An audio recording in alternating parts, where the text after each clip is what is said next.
Hai semuanya, kita menunggu teman-teman pada join dulu semuanya. Hai, assalamualaikum warahmatullahi wabarakatuh. Hari ini kita berjumpa lagi di hari Senin. Kalau hari Senin jam 7 malam artinya ada ngobrol sore semaunya live berkolaborasi sama BNI. Seneng banget gak kerasa udah episode kelima. Dan hari ini spesial banget karena bintang tamunya sungguh sangat spesial. Dan jangan lupa teman-teman, Instagram live bersama BNI ini hadir setiap hari Senin jam 7 malam di Instagram gue, agar bisa terus menghadirkan insya Allah obrolan yang inspiratif walaupun tidak bertatapan secara langsung dengan narasumber. Nah, di sesi live ngobrol sore semaunya kali ini gue hadir bersama BNI dengan memberikan pesan kepada generasi muda Indonesia untuk dapat lompat lebih tinggi dalam mencapai mimpi yang kalian miliki. Apapun rintangan dan tantangannya, bersama BNI akan jadi lebih mudah. Nah, yang membuat episode kali ini semakin spesial adalah karena gue akan ngobrol sama salah satu atlet perempuan kebanggaan Indonesia. Dia adalah sosok inspiratif yang berhasil meraih medali emas di Olimpiade Tokyo 2020. Langsung aja kita undang Grecia Poli. Udah ada belum ya si Kak Gre? Oke, mari kita invite.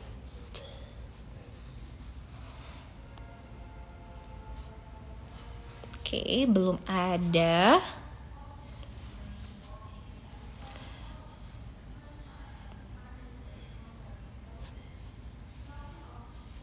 Oke, kita tunggu dulu sampai Kak Grey-nya join. Kak Grey-nya belum join. Tapi senang banget teman-teman, hari ini balik lagi, kita bertemu lagi di Ngobrol Sore Semaunya live Instagram. Jangan lupa ya teman-teman, setiap hari Senin pantengin terus karena insya Allah akan menghadirkan tamu-tamu yang bisa memberikan insight untuk kalian semua. Dan gak sabar karena nantinya juga Ngobrol Sore Semaunya akan balik lagi ke studio sebentar lagi. Jadi tetap harus subscribe ke CXO Media dan tungguin Ngobrol Sore Semaunya live di studio. Oke, kita masih menunggu.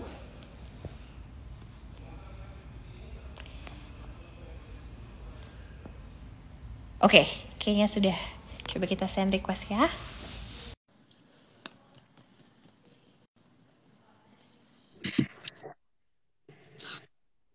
Hai Kak Gre. Halo. Hai, salam kenal. Apa kabar?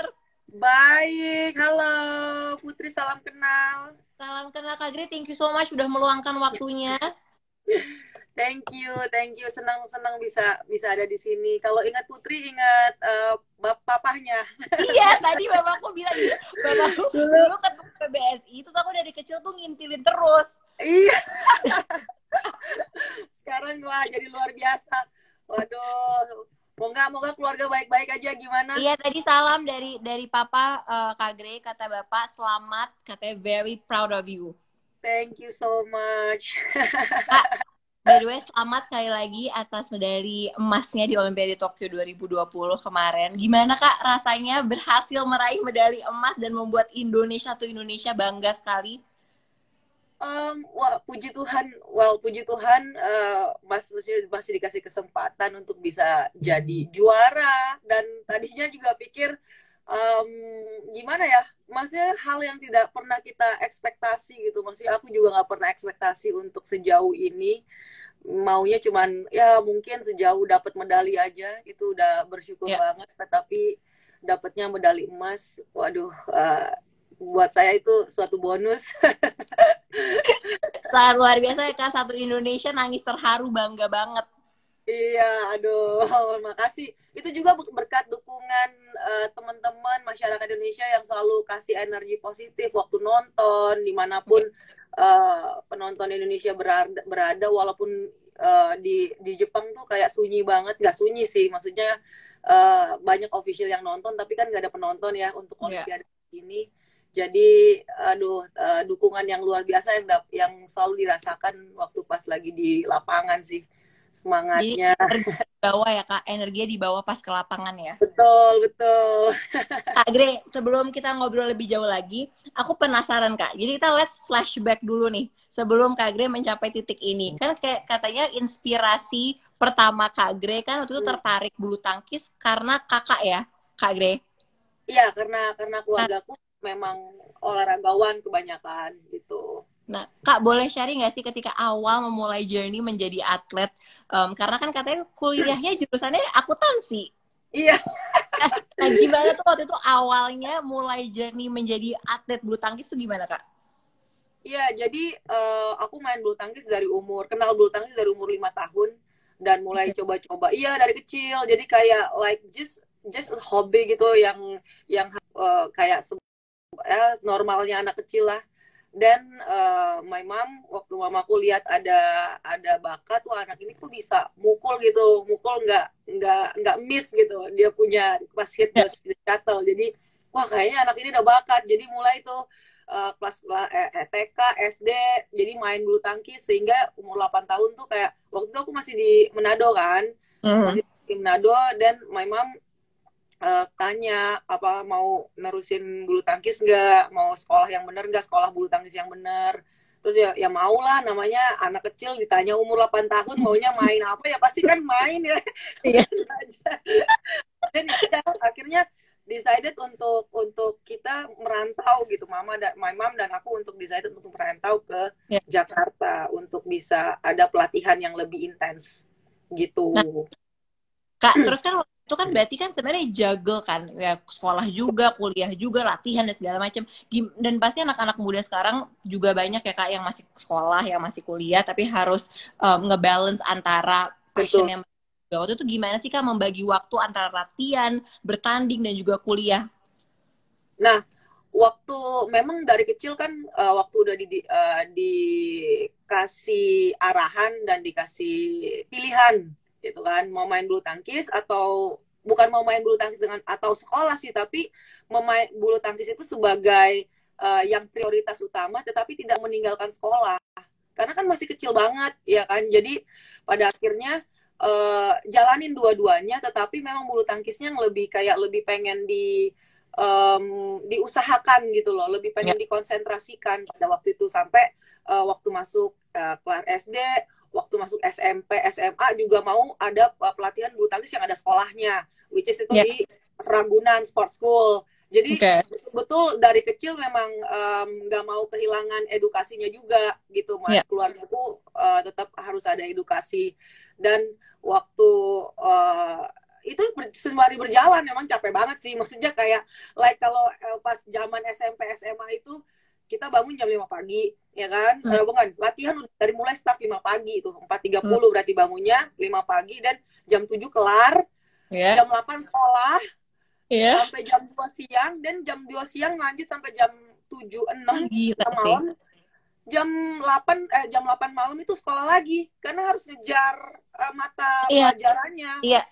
Nah kayak gitu aja tiap kali gitu dan kayak tapi ya wah gila sih waktu itu sibuknya, bukan sibuk itu kayak nggak ada waktu buat ngapa-ngapain. Kak, Jadi tapi latihan dan tapi kayak ritme latihan kayak gitu kalau yang sekarang nih waktu itu apalagi untuk prepare olimpiade gimana sih Kak ritmenya latihannya? kan jadi kan aku kan setelah kalau kalau maksudnya ini pas kapan nih? Maksudnya setelah pas Olimpiade sekarang Iya, atau waktu itu pas aku masih kuliah dan kalau sembari bulu tangkis? kalau zaman waktu itu kan tadi kan berarti yang kayak harus ngejar sekolah malam lagi dan segala macam. Terus kalau yang mulai ke sekarang apakah ritmenya masih sama? Enggak, setelah lulus. Jadi kan setelah lulus SMA aku kayak ada ambil waktu sebentar untuk fokus dulu di bulu tangkis, dan berapa tahun kemudian aku baru mau kayak ada kuliah, ada yang bantuin. Maksudnya Oke. kayak udah ada salah satu universitas yang bantu atlet Indonesia khususnya bulu tangkis untuk kita bisa kerjasama, dan ya udah ada chance itu ya udah aku ambil. Maksudnya dan apapun itu, balik lagi aku tadinya jujur aku akuntansi tapi karena nggak ada pilihan ya udah ambil dulu. Gitulah. Dan ya udah, dan ya berjalan lancar sih. Memang latihannya memang tetap fokus, tapi kuliahnya juga kayak Rabu dan apa kalau nggak weekend kayak gitu. Dan um, pas Olimpiade ini memang full fokus, setelah habis kuliah itu memang full fokus untuk mempersiapkan karirnya sebagai atlet bulu tangkis gitu gitu aja gitu sih. Jadi Kak, kan kenapa? kuliahnya kan akuntansi. ada nggak kayak pelajaran akuntansi atau value akuntansi yang membantu yang membantu menjadi atlet badminton? Aduh, um, yang membantu ya sebenarnya waktu kalau aku bisa flashback, gini, kan itu kan pengetahuan gitu kan penting ya. Sebenarnya apapun itu ya, bukan Ya. bukan hanya aku ngomongnya general nih, bukan hanya tentang satu akuntansi aja, tetapi waktu kita main bulu tangkis itu waktu kita ada pengetahuan sedikit itu kan melatih otak kita juga sebenarnya di dalam karir kita di dalam bulu tangkis walaupun nggak nyambung ya, Ya. tetapi ada sisi psikologinya yang itu akan berguna buat kita pada saat main bulu tangkis. Waktu kita dilatih juga tentang pelajaran, misalnya matematika, I had fisika dan segala macam. Aku sukanya sejarah, sukanya Ya. hal-hal yang berhubungan dengan jauh dengan akuntansi lah pokoknya. Tetapi ketika itu dilatih, otomatis aku ngerasa ada banyak bergunanya gitu. Yang ngerasain tuh kita sendiri kalau kita mau berproses dengan itu ya, dengan sisi baik lagi dengan pengetahuan, cari pengetahuan gitu. Ya tetap ya kak ya, intinya tetap kepake lah ya kak. Pasti Ya. kepake. Kalau ya akuntansi, kalau lebih spesifiknya ya apa ya, sekarang misalnya ngitungin perpajakan misalnya, kan aku itu perpajakan. Jadi harus kayak gimana itu kan pasti. Ya. Itu penting loh kak, itu penting. Iya. Nah, Kak Gre, kan tadi kita udah bilang, kan tadi Kak Gre udah bilang nih, bulu tangkis dari usia yang sangat muda banget, ya kan, dari masih kecil banget. Apalagi waktu itu Kak Gre sekeluarga akhirnya memutuskan pindah ke Jakarta, biar bisa fokus di bulu tangkis gitu ya Kak. Nah, dengan semangat dan ambisinya untuk bisa mencapai mimpinya Kak Gre sekarang gitu ya, mentality atau value apa Kak Gre yang selalu Kak Gre pegang untuk bisa lompat lebih tinggi dan menjaga semangatnya nih, hingga bisa terus konsisten mengejar mimpi? Ya, ya itu uh, yang aku sangat admire gitu, sebagai bukan admire lah, maksudnya teman-teman aku itu semua kan kita mulai dari young age ya. Terus kita udah dikasih keputusan, like my mom udah ask me about this decision yang aku harus buat di umur 8 tahun. Jadi otomatis kita udah belajar komitmen dari kecil. Mentality yang punya komitmen. Dan waktu kita punya komitmen itu tanpa aku sadarin sih waktu kecil, oke, aku harus decide untuk jadi pemain badminton sebagai karir aku. Jadi berarti pada saat aku mempunyai komitmen, waktu aku menjalankan proses itu, jadi pada akhirnya nggak gampang nyerah. Pada akhirnya mental itu terbentuk waktu kita dari kita kecil. Jadinya apapun yang menjadi halangan, dan misalnya like kayak olahraga kan, mungkin kalau zaman dulu ya, aku bilang zaman dulu kan dibilangnya mungkin belum diperhatikan, belum, masih sulit, atau olahraga sulit jadi juaranya. Banyak mungkin yang jadi dokter tapi nggak banyak yang jadi juara satu di juara dunia gitu, atau juara olimpiade gitu. Cuman orang-orang yang terpilih, misalnya orang-orang yang betul-betul mau dari. Nah, jadi pada saat itu di badminton ini aku belajar betul-betul bagaimana komitmen untuk stay dengan apa yang kita telah pilih. Tujuannya itu sangat jelas. Waktu kita kejar, kita pengen jadi juara dunia. Well, kejar aja itu, kejar itu sampai semaksimal mungkin. Pada akhirnya mentality itu terbangun dengan sendirinya. Kayak gitu sih. Kak, tapi kan banyak nih anak-anak muda yang mau mengerjakan sesuatu, kadang-kadang kita tuh paling susah tuh konsisten. Karena banyak batu-batu skillnya kan. Kadang-kadang proses itu terlalu panjang, terlalu sulit. Gimana Kak saat kayak down dan segala macam, gimana caranya biar kita bisa terus konsisten? Ya, baik lagi, sebenarnya anak muda itu penuh dengan kreativitas. Seperti yang mungkin ya Putri lagi lakukan sekarang ya di dunia kreatif, yang what I read in the news gitu kan. Terus tentang kreativitas, baik lagi, kenapa kalau konsisten itu mungkin kan, kalau itu kan pekerjaan adalah sesuatu yang mungkin kita lakukan setiap hari dan bosan. Misalnya I have to practice every day, badminton lagi, bulu tangkis lagi dari umur 5. Nah, bagaimana sebenarnya kita mampu untuk bisa beradaptasi dengan rasa kebosanan itu, dengan apa? Dengan creativity.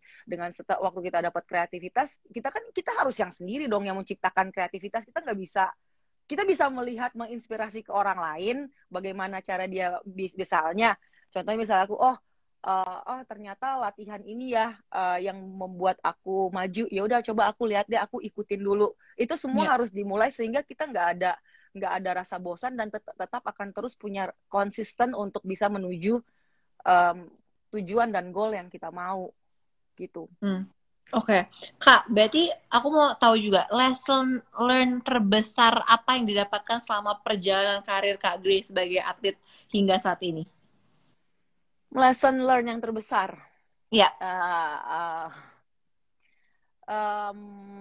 mungkin ya itu tadi, mungkin dengan umur, maksudnya dengan perjalanan panjang banget ya, dan sekarang juga aku udah di umur sebegini, yang terbesar itu memang tidak pernah untuk mau give up atau menyerah dengan impiannya, ataupun setelah itu bukan impian, pada akhirnya itu menjadi passion. Dengan passionnya lah, aku nggak bisa bilang impian sih, tapi passionnya berarti karena aku mengetahui bahwa aku cinta banget sama olahraga ini, jadi waktu misalnya let's say yang aku pernah, maksudnya Olimpiade diskualifikasi 2012, aku didiskualifikasi, dan itu membuat aku mau patah semangat, dan aku udah mau give up lah, untuk nggak mau nurusin jadi pemain bulu tangkis lagi, dan mendingan aku mau sekolah, karena pada saat itu aku lagi kuliah juga.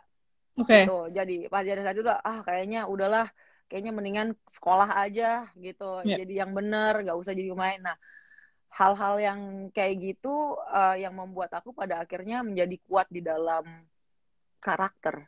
Aku terbentuk karakter waktu aku menghadapi tekanan demi tekanan, apalagi ini kita bukan bicara tentang diri sendiri, tapi waktu kita berbicara tentang nama negara ini, kita udah bawa nama Indonesia gitu di belakang, gitu di punggung tiap kali, di dada. Nah, itu sesuatu hal yang saya belajar bahwa hidup saya ini bukan punya saya sendiri.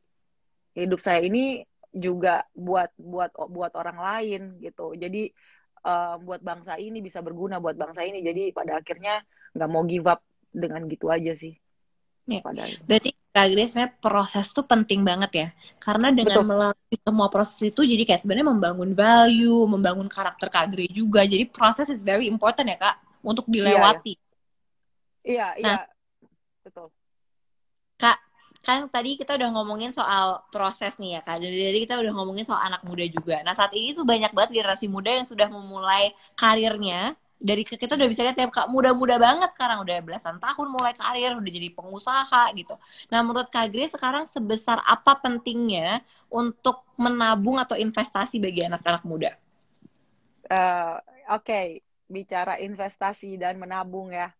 Sebenarnya anak muda itu kita masih muda, aku masih muda, kamu juga masih muda. Aku juga masih muda. Kita. Berasa tua. Dulu masih kecil masalahnya. Ini jadi ngerasa, saya berasa kok gini-gini aja. Jadi yang dipunyai anak muda itu sebenarnya adalah waktu dan tenaga. Ya kan? Kita kalau mau dibilang kita punya uang atau materi, belum ada gitu. Maksudnya kita harus cari dulu. Berarti yang dulu aku belajar sebagai sisi aku sebagai pemain bulu tangkis waktu ya umur belasan lah, atau umur early 20s gitu, aku belajar bahwa yang aku punya tuh waktu dan tenaga. Aku nggak bisa mikirin seberapa banyak ya aku dapat nilai kontrak atau seberapa besar gitu. Tapi yang aku pengen pikirin itu adalah gimana caranya aku meningkatkan kualitasku dengan menggunakan waktu dan tenaga yang aku punya. Karena anak muda punya tenaga gede banget gitu loh. Dia bisa kesana kemari. Waduh gila, makin sekarang makin tua kayaknya pengennya tidur aja. Iya kan? Jadi pengen tahu sesuatu, pengen penasaran akan sesuatu, kayak pengen penasaran akan sesuatu tuh lebih gede banget gitu loh. Untuk terus pencobanya tuh kayak nggak takut gitu. Kalau waktu aku kecil tuh kayak aku coba apa aja nggak takut gitu loh, biarin aja gitu kan. Karena tanggung jawabnya juga belum banyak kan Kak? Benar, betul, tanggung jawabnya belum banyak gitu. Dan nggak juga sih, aku waktu itu udah Jadi kalau mau mulai ini ya jadi, tapi ya masih aku baunya kalau dari sisi aku cuman aplikasikan itu kepada waktu aku latihan. Aku latihan kayak misalnya aku harus ekstra. Aku latihannya harus ekstra karena punya tenaga banyak. Aku harus cari pengetahuan sebanyak mungkin gimana caranya ngelawan si A, B, C, D gitu. Dan ya seperti itu, dan itu aku rasa itu investasi yang sangat penting buat anak muda zaman sekarang. Bukan hanya ngomong tentang seberapa you bisa make money atau make pencapaian lah gitu, atau pencapaian gitu. Jadi ya it's good untuk punya pencapaian di masa muda, tetapi lebih untuk supaya tidak stres atau ekspektasi terlalu tinggi gitu. Kita harus stay to the process dulu. Iya kan, kita punya ekspektasi tinggi gitu loh. Jadinya padanya give up sendiri nantinya. Iya. Mendingan Kadang-kadang enjoy the process. Betul, setuju. Jadi tadi proses, dan tadi aku setuju banget sih, kita harus bisa manage expectation ya Kak.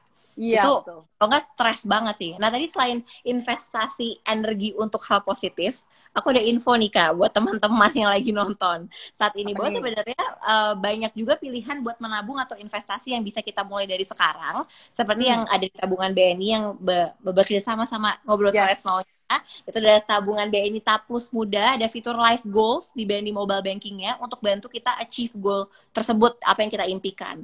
Jadi terkadang kita suka mudah terdistraksi ya dengan belanja macam-macam. Nah, fitur ini sangat ngebantu kalian untuk keep on track goal tabungan kita.